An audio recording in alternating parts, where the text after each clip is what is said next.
Sejam todos bem-vindos, sintam-se fraternalmente acolhidos nesta nossa palestra pública desta quinta-feira, de 14 de abril de 2022.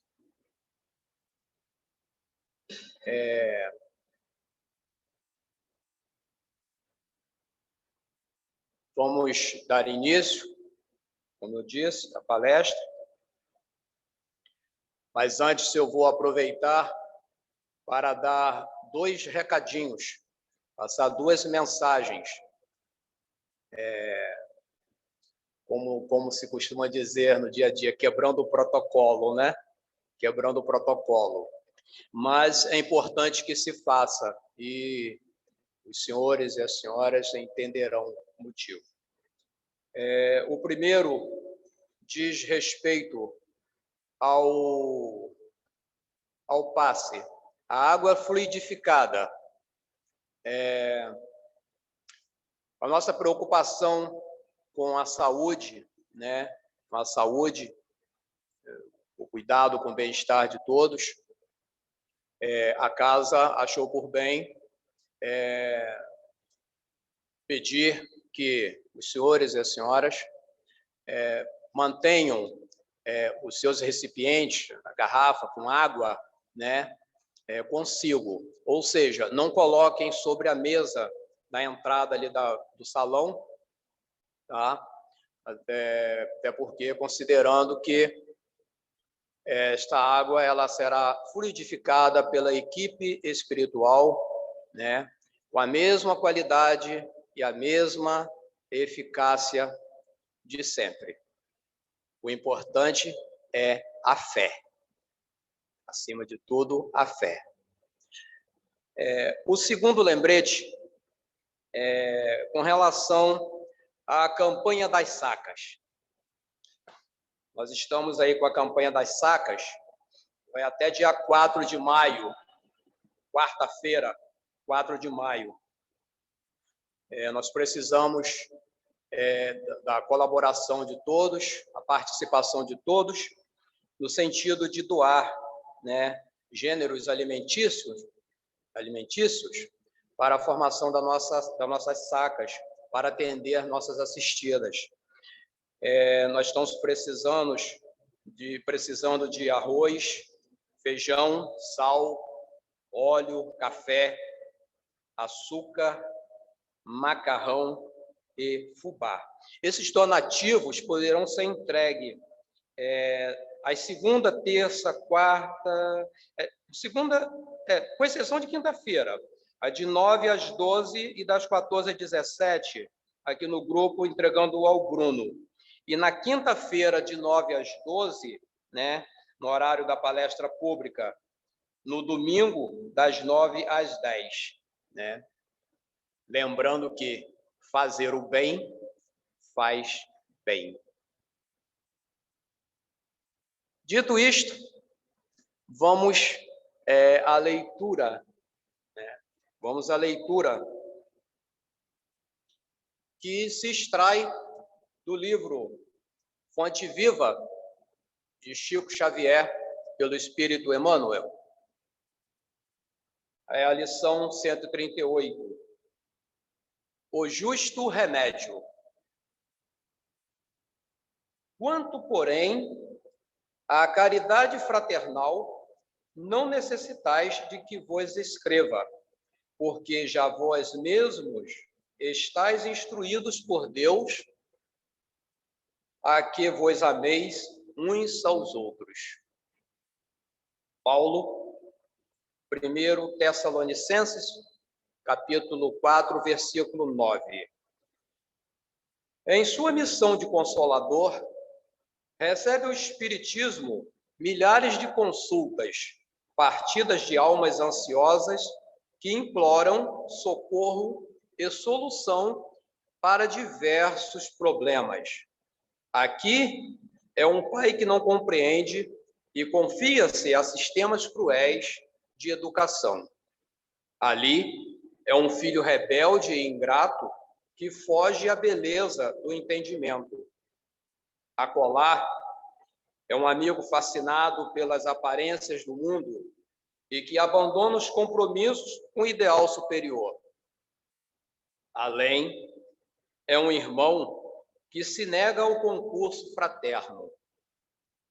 Noutra parte, é o cônjuge que deserta do lar.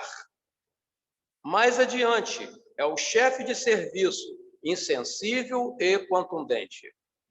Contudo, o remédio para a extinção desses velhos enigmas das relações humanas está indicado há séculos, nos ensinamentos da Boa Nova.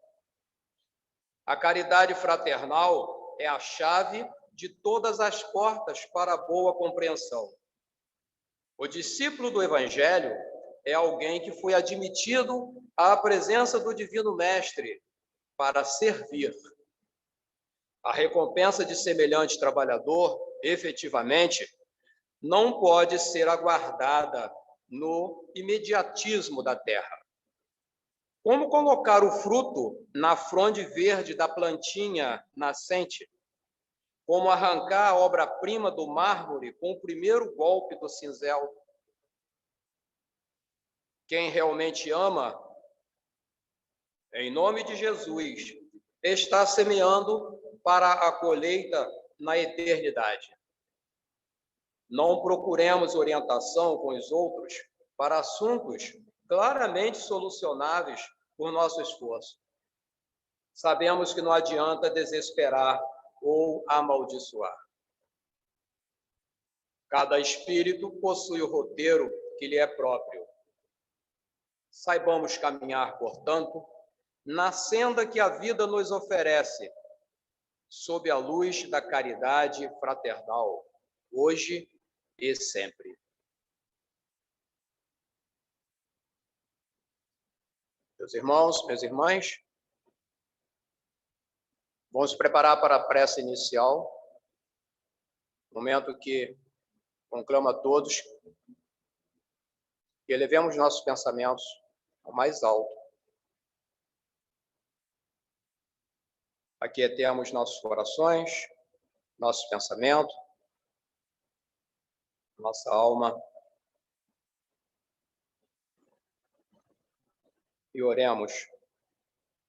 Pai Celestial, misericordioso e amoroso por natureza, Jesus, amado Mestre e companheiro de todas as horas, os amigos espirituais, abnegados trabalhadores desta casa, em especial aqueles responsáveis por esta tarefa.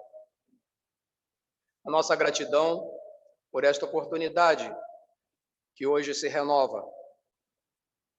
Oportunidade de trabalho, oportunidade de reflexão, oportunidade de autoconhecimento, a busca do autoconhecimento. Este momento em que nós colocamos na presença do amado Mestre Jesus, pela graça e misericórdia do Pai Celestial, rogamos a Deus e a Jesus, nosso amado Mestre, que aumente nossa fé. Aumente a nossa fé para que possamos enfrentar nossas atribulações, as nossas dificuldades, os obstáculos do dia a dia, com coragem, com dignidade e resignação. E assim possamos dar sequência à nossa caminhada em busca da nossa evolução espiritual. Rogamos ao amado Mestre Jesus que nos ilumine, e neste momento, em especial, a nossa companheira Carmen, encarregada da palestra de hoje. Amado Mestre Jesus, permaneça entre nós hoje, amanhã e para todo sempre. Que assim seja. Amigos e amigas, palestra de hoje, como foi dito, da nossa companheira Carmen, a qual convido para que faça uso da palavra.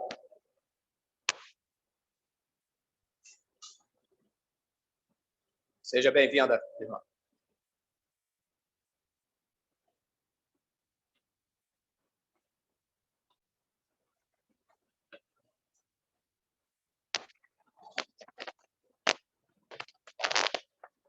Boa noite a todos. Que Jesus nos ampare, sustente e fortaleça, sempre. Então, o mês central das palestras públicas na nossa casa, nesse mês de abril, nossos talentos são nossas oportunidades de evolução. Aí traz-nos aqui uma frase que está no capítulo 25 de Mateus, versículos 14 a 30. Porquanto dar-se-á a todos que já têm, e esses ficarão cumulados de bens. Quanto àquele que nada tem, tirar-se-lhes-á mesmo o que pareça ter. E seja esse servidor inútil lançado nas trevas exteriores, onde haverá prantos e ranger de dentes. E temos, mediante esse tema central, como objetivo a alcançar, refletirmos sobre as oportunidades de exercermos os talentos no serviço do bem, do bom ânimo, do bom combate, junto às tarefas edificantes, através do enfrentamento com coragem, despertando as potências adormecidas de nossas almas. Então, lembrando assim, de uma maneira geral, que todos temos talentos e que a causa do Cristo, conta com cada um de nós para participarmos, contribuirmos. Podemos até pensar que não somos talentosos. Ok, mas somos. Todos nós temos essas potências adormecidas em nossas almas. Se elas estão adormecidas, elas precisam ser despertadas. Por quem? Por nós próprios. Onde podemos ser úteis? O que nós podemos fazer? Porque todos nós podemos contribuir. Então, esse é o convite, é o objetivo a alcançar. Bianca, o que você fez aqui? Ok. Desculpem aí. Então, o subtema que nós vamos tratar na noite de hoje, que nós vamos conversar sobre, vamos refletir, é a existência terrestre é o bom combate. E aqui nós vamos iniciar essas reflexões utilizando uma lição que se encontra no livro Justiça Divina, lição 1, intitulada Bom Combate, e é de Emmanuel, o nosso querido amigo Chico Xavier. Psicografia dele. Ok? Então, ele nos diz assim, inicialmente, voltando à pátria espiritual, depois da morte, estamos frequentemente na condição daquele filho pródigo da parábola, de retorno à casa paterna para a bênção do amor. Então, por que será que Emmanuel nos diz, nesse textinho, que nós somos como aqueles filhos pródigos de retorno à casa paterna, ao mundo espiritual?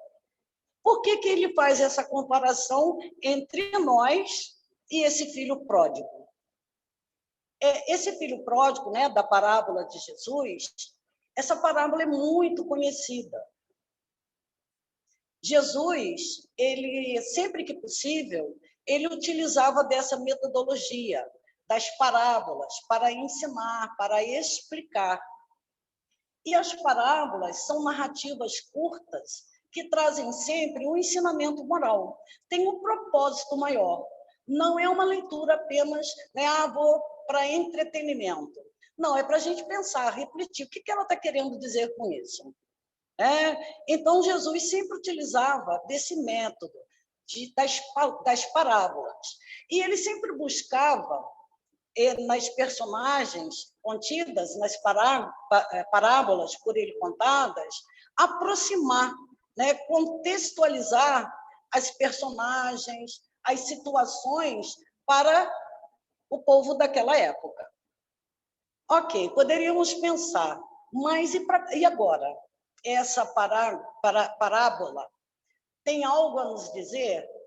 Claro que sim, né? Não podemos nos esquecer que os ensinamentos de Jesus são atemporais. Então, serviu lá no passado, serve no presente e também servirá no futuro. Então, para poder refletirmos e ver onde, em que situações somos similares, somos afinados com esta parábola, nós vamos contá-la de uma maneira assim bem sintetizada, tá? Então, nessa parábola, desculpe que toda hora está me vindo a palavra parágrafo, mas esta parábola, esta narrativa de Jesus, diz-nos assim, que havia um senhor muito rico, com muitos haveres, e ele tinha 2 filhos. E que o mais novo, ele era muito rebelde, ele era muito questionador, ele queria aproveitar a vida. Então, ele exigiu do pai a sua parte na herança que lhe competia. Ele queria a sua parte. Ele queria viver a vida, ele queria aproveitar a vida. E o pai assim o fez, né? Deu para ele a parte da herança que lhe competia.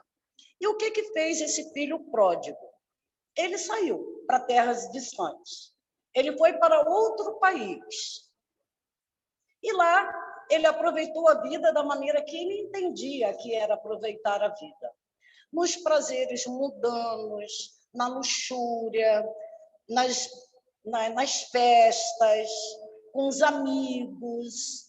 E essa era a vida dele. Só buscando os prazeres transitórios. E assim ele viveu durante o tempo que lhe foi possível, porque dinheiro também acaba. E o dinheiro dele acabou, a fortuna dele acabou.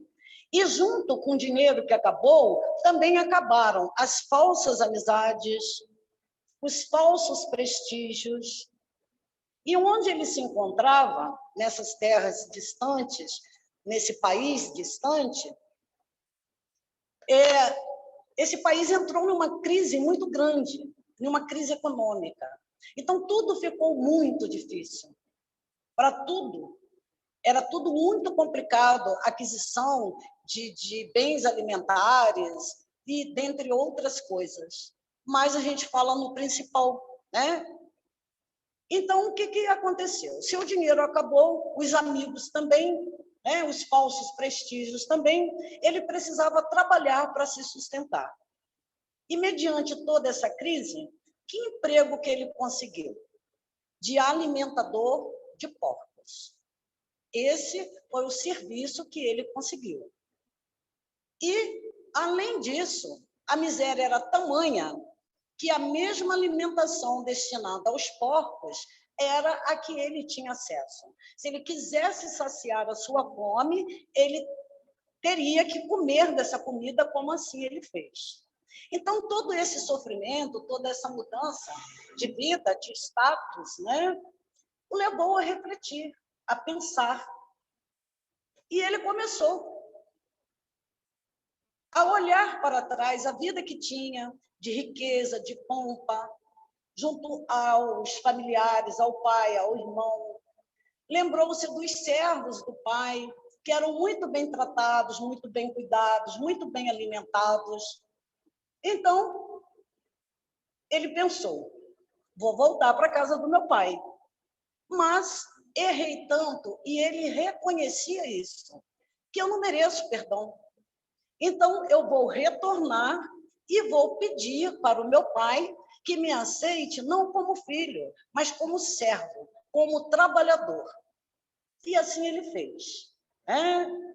Depois que ele olhou para dentro de si mesmo e entendeu onde que ele tinha errado e qual era o caminho de retorno, ele não pestanejou, ele buscou esse caminho de retorno.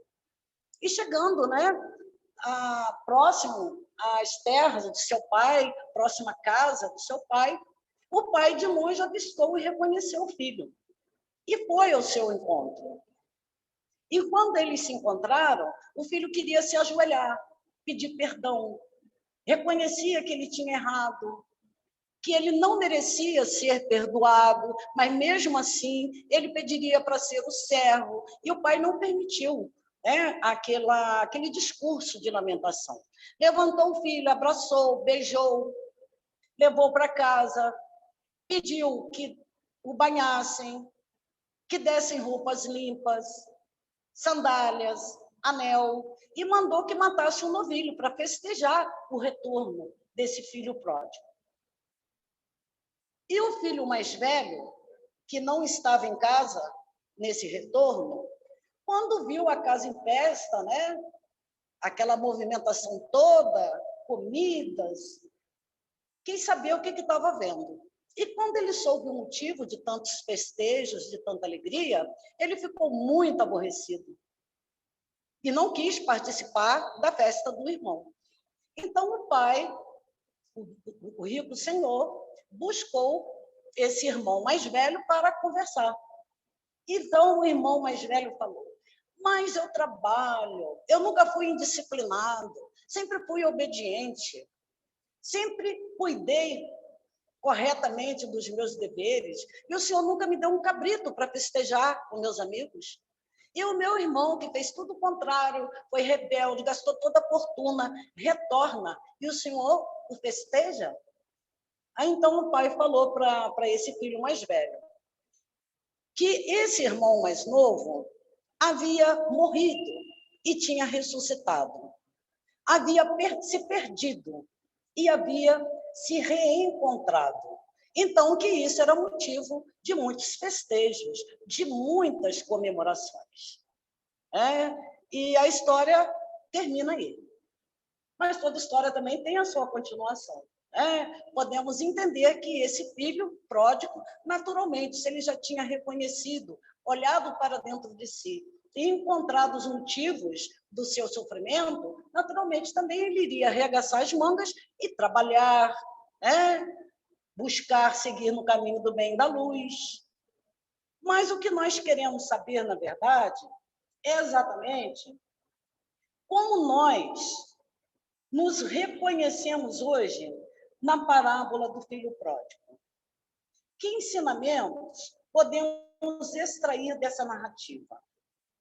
Repetimos a pergunta: quem somos nós? Será que somos o filho pródigo, rebelde, egoísta, indisciplinado, que quer aproveitar as coisas mundanas, que tudo o que importa é o materialismo? Somos o filho mais velho, egoístas, não sabemos perdoar? Somos aqueles, por fora, muito corretos, mas interiormente não mudamos em nada, queremos tudo para nós, é sempre o eu prevalecendo. Somos o pai, aquele que já aprendeu a perdoar, a acolher, a se reconciliar? Então, essas são perguntas que ficam para cada um de nós responder, olhar para dentro de si mesmo e fazer as suas reflexões e conclusões. Mas, naturalmente, somos um misto desses personagens. Talvez com prevalência para os dois irmãos, o mais velho e o mais novo, o filho pródigo, que pródigo, na verdade, quer dizer aquele que muito gasta, aquele que é esbanjador. Então, fica aí as reflexões para cada um de nós buscar aí dentro de si. E Emmanuel continua nessa lição É a mesma referência, tá? Da anterior. É a Justiça Divina, lição 1. Então, Emmanuel diz assim, que esse retorno nosso, que ele comparou com o filho pródigo, que nós, ao chegarmos, né? Emoção do reencontro, alegria redescoberta. Entretanto, em plena festa de luz, quase sempre desempenhamos o papel do conviva, de cérebro deslumbrado, trazendo espinhos no coração. Por fora, é o carinho que nos reúne. Por dentro, é o remorso que nos fustiga. Vanguarda que fulgura, retaguarda que obscurece. Êxtase e dor, esperança e arrependimento. Reconhecidos as mãos luminosas que nos afagam, muitos de nós sentimos vergonha das mãos sombrias que oferecemos. E porque a lei nos infunde respeito à justiça, aspiramos a debitar a nós próprios o necessário burilamento e a suspirada felicidade.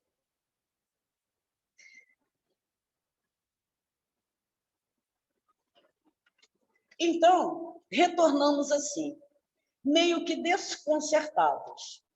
Porque quando adentramos o mundo espiritual, na medida do possível, no tempo que for mais adequado, nós podemos fazer um flashback. Porque quando estamos na pátria espiritual, o nosso espírito está sem esse envoltório grosseiro que é o corpo. As nossas possibilidades de perceber, de entender, de compreender são ampliadas. Então, em determinado momento, a ficha cai, como a gente diz. E a gente fica com vergonha, como nos diz aí Emmanuel. Ficamos emocionados, sim, do reencontro, porque quando nós chegamos lá, tem sempre aqueles que vão nos receber, nos acordar, nos despertar. E nenhum de nós está sem amparo, primeiro lugar de Deus, dos seus mensageiros, do nosso anjo guardião, que avalia a nossa reencarnação. Então, nós chegamos lá e vamos fazer aí umas contas. O que nos era devido fazer? O que de fato fizemos? E quando nós estamos lá, nós não temos mais as mesmas justificativas que temos aqui, de querer culpar o outro. A nossa percepção, o nosso entendimento é amplificado. Então, a gente se envergonha, porque a gente se comprometeu com tanta coisa e fez tão pouco.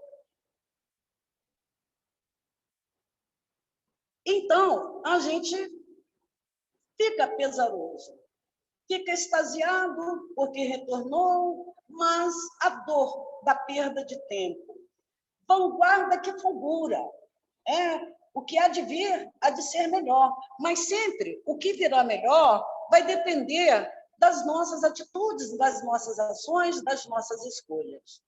Porque se nós, na verdade, não damos conta do recado a que viemos, não cumprimos com os nossos compromissos assumidos, é porque nós nos desviamos, como o filho pródigo. Então, reconhecemos, mas já estamos na pátria espiritual. E na pátria espiritual, também nós somos cuidados. Nós somos alimentados, nutridos, calçados, vestidos. Por quê? Porque lá nós estudamos, nós trabalhamos, nós aprendemos. Então, tudo isso nos é oportunizado como uma preparação para uma próxima reencarnação. Porque lá no mundo espiritual a visão é uma, aqui é outra. Porque o materialismo, o interesse pessoal, muitas vezes fala mais alto aos nossos corações.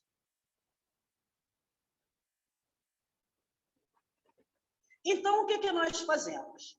Rogamos, depois dessa consciência, depois de estarmos preparados, rogamos dessa forma a reencarnação à guisa de recomeço, buscando a tarefa que interrompemos e a afeição que traímos, o dever esquecido e o compromisso menosprezado, famintos de reajuste.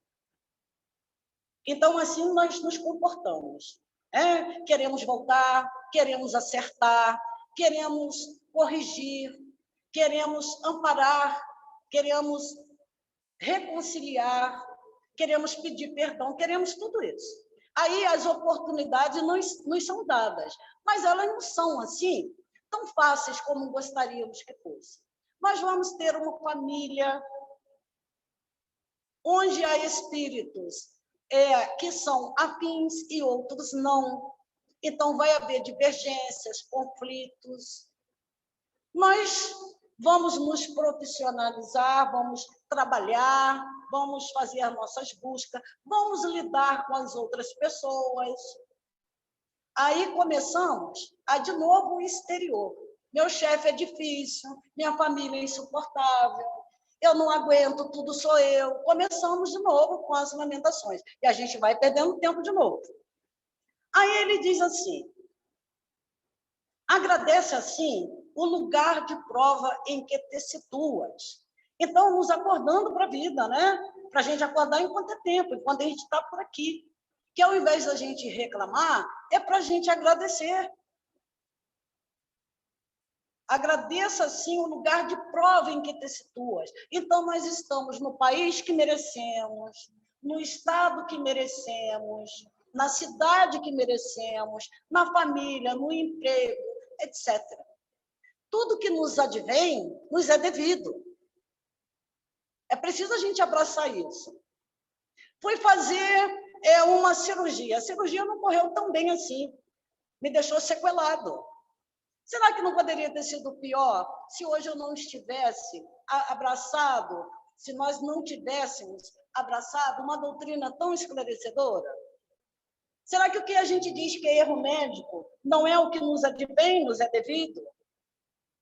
Será que as situações adversas é só para o vizinho, os conflitos, o filho difícil, que muitas vezes nós desertamos e esse filho se perde cada vez mais?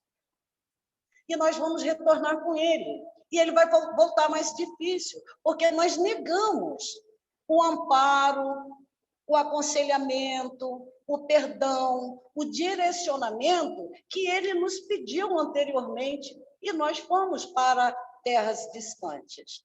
Nós deixamos. Aí ele diz aqui assim para a gente, a existência terrestre é o bom combate. Defeito, imperfeição, débito e culpa são inimigos que nos defrontam. Então, nós temos tudo isso aí. Aperfeiçoamento individual é a única vitória que não se altera. Então, se queremos combater bem, porque combate nós vamos ter. Quer queiramos ou não, nós vamos ter combate. Agora, como nós vamos vivenciar esses combates, esses conflitos? Olhando só para o exterior ou olhando para dentro de nós mesmos? Porque o nosso maior inimigo não é o outro. O nosso maior inimigo somos nós. Então, nós somos aconselhados a olhar para dentro de nós mesmos e combatermos as nossas velhas tendências, os nossos vícios, as nossas imperfeições, o nosso egoísmo, a nossa prepotência, a nossa arrogância. Esse é o convite para combatermos em nós isso. Então, quando nós combatemos em nós estamos no bom combate. Aí ele reforça, né, que em toda parte o verdadeiro campo de luta somos nós mesmos. Então, já não é mais tempo, né, de buscarmos as dificuldades, as razões, os motivos no outro, e sim buscarmos que cota de responsabilidade nós temos naquela situação conflituosa. Ah, mas eles estão lá brigando, eu lavo minhas mãos, lava? Você deve ir lá, você deve socorrer, você deve amparar, pacificar. Não é mais tempo da gente lavar as mãos. O marido e a mulher estão brigando, está lá o marido espancando a mulher, a gente vai achar que o problema é deles, todo casal briga. Ou a gente tem que socorrer, né?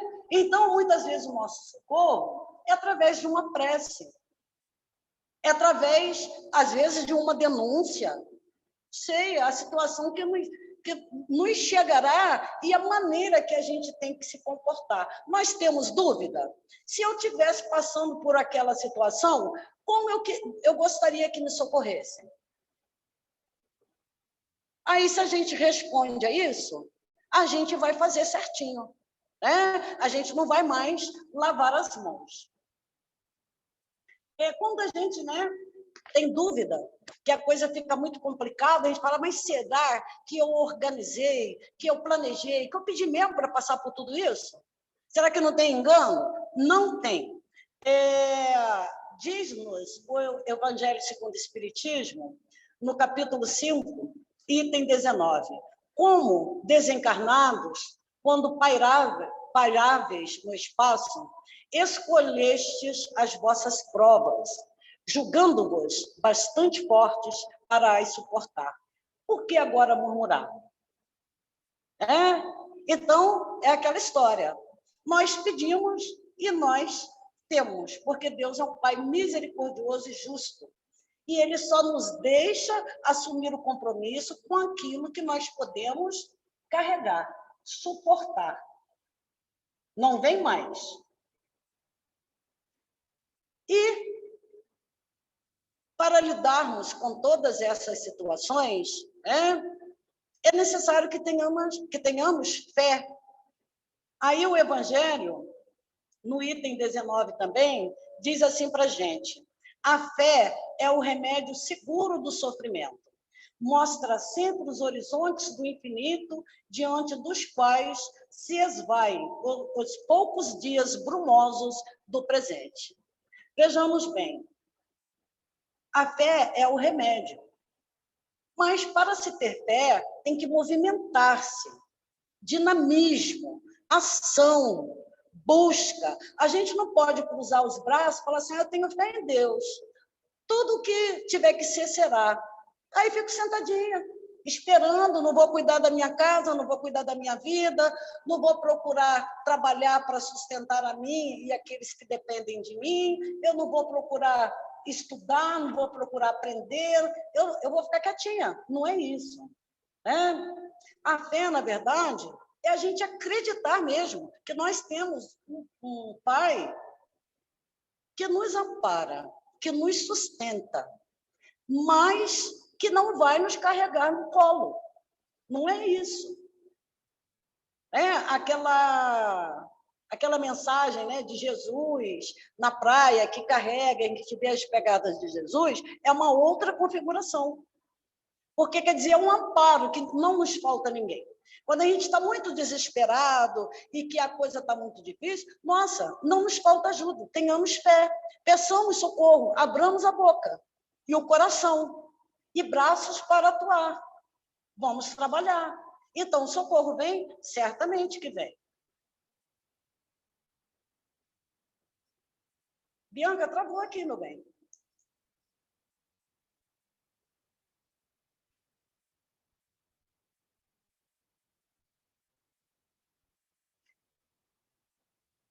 Só um minutinho. A nossa técnica aqui, mais do que... Aqui, ó, travou. Eu só sei passar uma pelo outro mesmo. Espera um pouquinho. Tá nesse? Não, esse aí já foi, não? Não, isso aí já tá lá no final. Lá no início. Aqui não vai, não? Aqui não vai, não. É onde vão?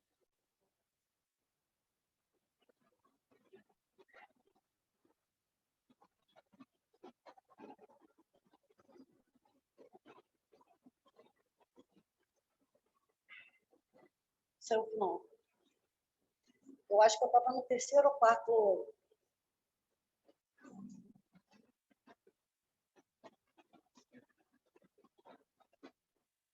Você está onde aqui? 7. Espera um pouquinho. Eu vou chamando então por aqui, ó. 7. Então tá. Então vamos seguir. Desculpa aí, tá? Por favor. Aí, a gente estava falando, né, na justiça e misericórdia de Deus. E a 171, a pergunta do Livro dos Espíritos, nos diz assim: sobre o que se funda o dogma da reencarnação?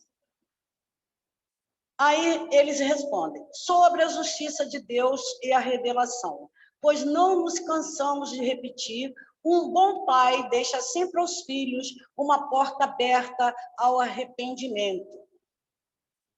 Então, se o pai na parábola soube perdoar e acolher, imagine Deus conosco, né?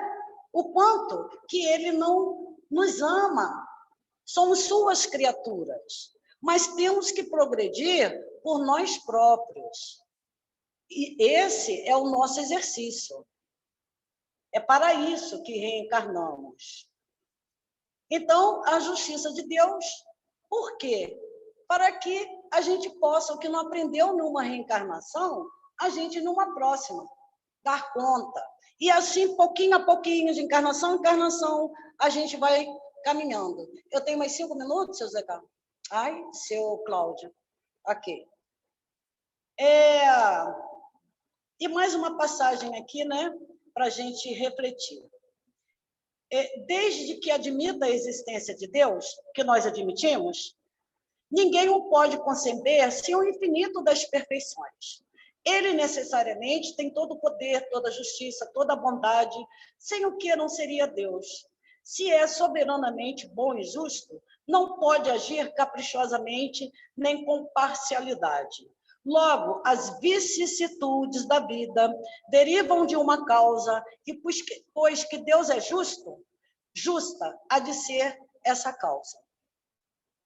Então, a gente precisa compreender isso, que muitas vezes nós somos aqueles que ainda não conseguiu aprender através do amor.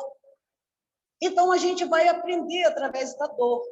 Então, a dor é uma boa conselheira, porque ela vai nos fazer refletir, como fez o filho pródigo, na hora de uma necessidade maior, na hora que a coisa ficou difícil, ele começou a fazer as buscas. E nós, muitas vezes, agimos assim. Nas dificuldades maiores, é que a gente se lembra de que tem um Pai misericordioso, que é preciso buscar, que é preciso renovar, mudar de rota. Às vezes a gente está ali num caminho, e não é aquele. Então, temos que ter coragem para refazer essa rota. E para ficar bem claro para nós, a diferença entre combate e bom combate, nós vamos aqui buscar mais uma vez a ajuda de Emmanuel. Deixe-me ver aqui a referência. Palavras de Vida Eterna, lição 148, onde Emmanuel vem trazendo para nós essa lição, que se chama O Bom Combate. Aí ele diz assim, a lição, o título é No Bom Combate. Combati o bom combate, acabei a carreira, guardei a fé. Paulo, 2 Timóteo 4:7. Então, Emmanuel vai nos trazer agora essa diferença, explicando essas palavras de Paulo. O livro Paulo Estevão é uma excelente referência para entendermos direitinho o combate e o bom combate. Ali, né, esse livro é lindo, é maravilhoso, a narrativa é longa, mas vale muito a pena ler ou reler para quem já leu, né? Então, Emmanuel é o autor espiritual desse livro, né? E é psicografado por Chico. Mas aqui Emmanuel traz esse pedacinho, essa fala de Paulo, porque Paulo, na verdade, é uma grande referência, é um clássico, né? Nessa referência sobre o bom combate. Aí Emmanuel diz assim: nas lides da evolução, há combate e bom combate. No combate, visamos inimigos externos, brandimos armas, inventamos ardis, usamos astúcias, criamos estratégias e, por vezes, saboreamos a derrota de nossos adversários entre alegrias falsas, ignorando que estamos dilapidando a nós mesmos. Enquanto nós estamos no combate, a nossa visão está voltada para o exterior, para o materialismo. O que importa é vencermos, o que importa é conquistarmos o nosso objetivo, dane-se quem doer. Somos rolos compressores. Não nos importa o sofrimento alheio, o que nós estamos causando. E com isso, todas as vezes que a gente faz alguém sofrer, todas as vezes que a gente tira a paz de alguém, a gente vai pagar muito caro por isso. Nós vamos pagar caro por isso. Então, esse é o combate. Primeiro, meu interesse pessoal, o que eu preciso, eu não tenho ética, eu não tenho misericórdia, piedade, e ponto. Sou o rolo compressor e vou amassando tudo. Já no bom combate, dispomos-nos a lutar contra nós próprios, acessando baterias de vigilância em oposição aos sentimentos e qualidades inferiores que nos deprimem a alma. Então, no bom combate, o alvo são as nossas imperfeições, as nossas dificuldades, as nossas irreflexões. Esse é o alvo. Porque Paulo, antes de Damasco, era o Saulo, o doutor arrogante, depois que ele retornou para o bem e para a luz, com um bom combate. Aí diz assim, o combate chumba-nos, o coração à crosta da terra, em aflitivos processos de reajuste na lei de causa e efeito. Então, conforme nós já vimos, passagem anterior aí do Evangelho, toda aflição somos nós que buscamos. E, às vezes, nós ainda aumentamos, porque tem também os tormentos voluntários, que a gente vai lá e busca mais. E aí a coisa vai ficando cada vez mais complicada. O bom combate liberta-nos o espírito para a ascensão aos planos superiores.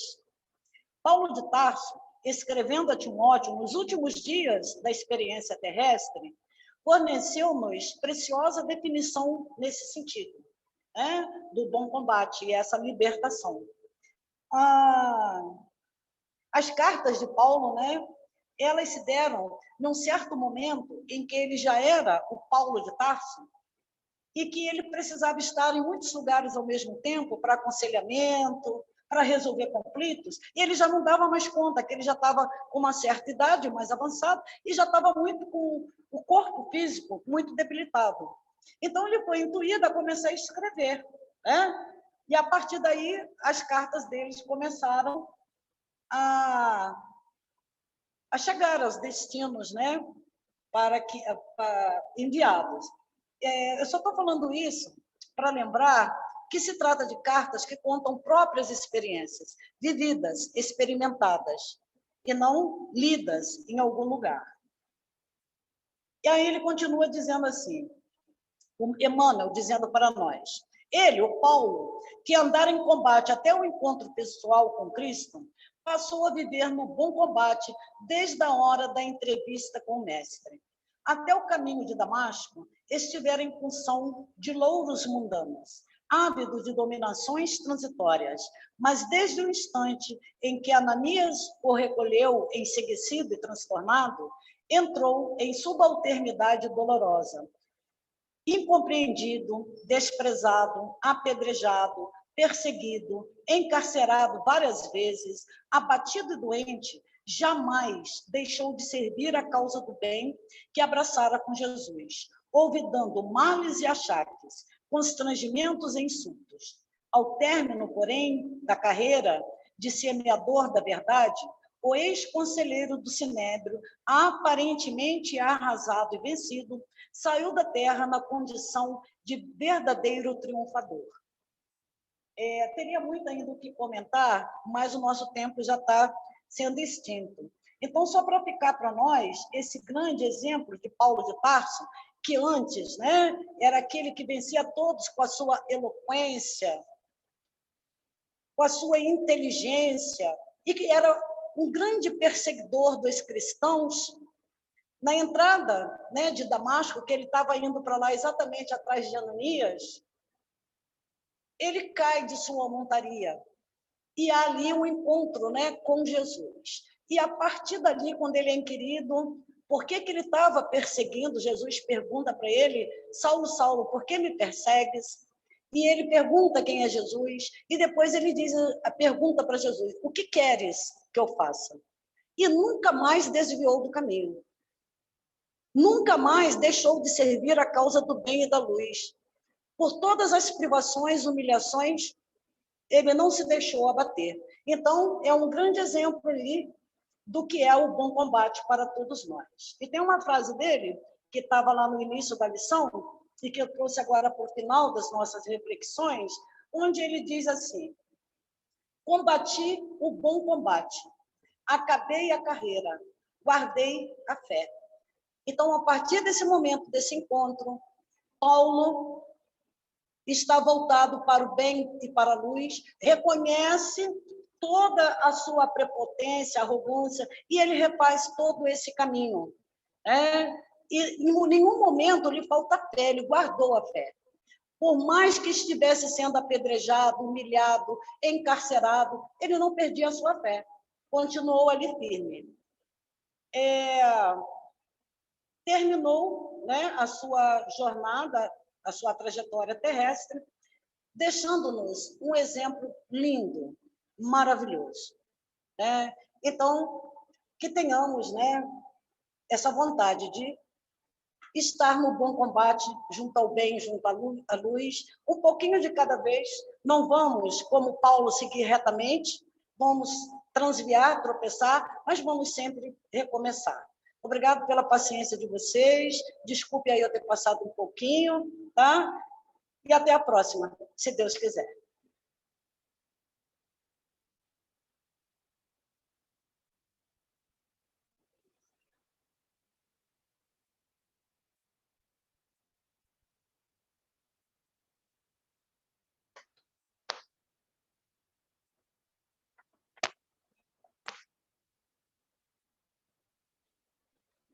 Combater o bom combate, acabar a carreira, guardar a fé. Maravilhosa reflexão foi trazida para nós nesta noite. Um exemplo de Paulo, um exemplo de transformação, né? E não poderia ser um exemplo melhor neste momento que antecede a Páscoa, né? Momento de reflexão, momento de autoconhecimento, momento de busca, de mudança, né? Mudança, né? Que possamos no dia a dia, né? Aplicar as reflexões, os ensinamentos aqui recebidos nesta noite. Dando sequência, vou convidar os amigos e amigas passistas que possam, a partir desse momento, possam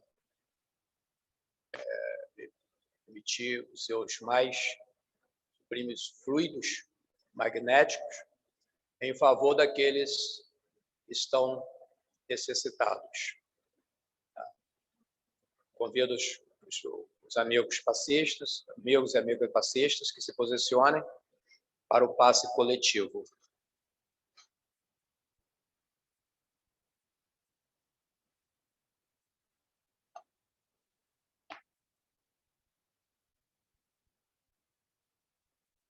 Neste momento, aproveitamos a oportunidade, momento de fé, momento que emanamos os nossos fluidos magnéticos, momento que elevamos nosso pensamento ao mais alto. Vamos orar ao Pai Celestial, o nosso amado Mestre Jesus, em agradecimento pela oportunidade de hoje, oportunidade de reflexão, oportunidade de estudo, oportunidade de trabalho, de busca do autoconhecimento.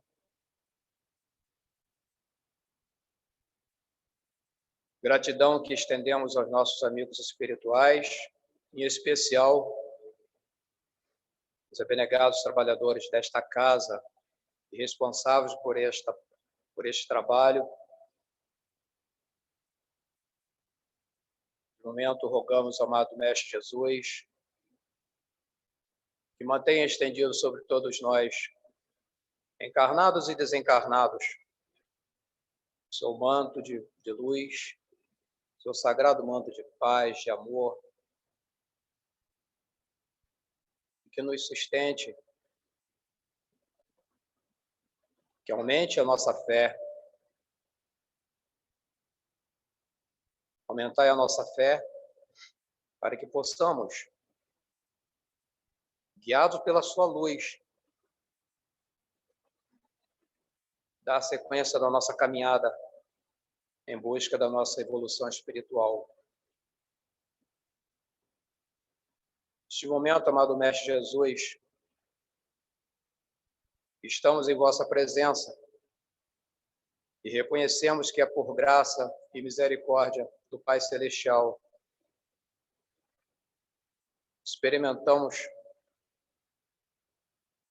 essa agradável sensação de paz, de amor.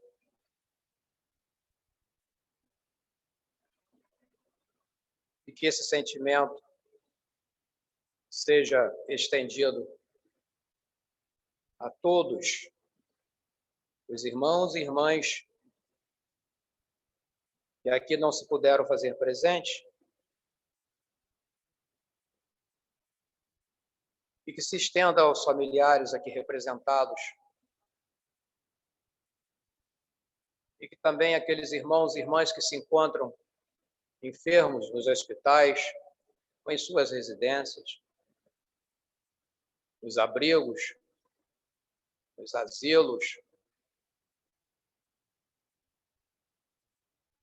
ou nas ruas, desamparados, que eles possam experimentar essa doce sensação, essa suave sensação de sua presença, e que possam receber um lenitivo para as suas dores, para os seus sofrimentos.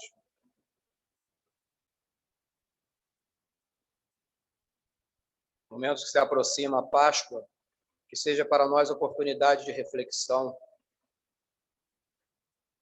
oportunidade em que possamos nos conscientizar da necessidade de tornar o nosso coração repleto de sentimentos edificantes, sentimentos nobres, de no dia a dia praticarmos, tornarmos como rotina a prática do amor, da caridade, da fraternidade.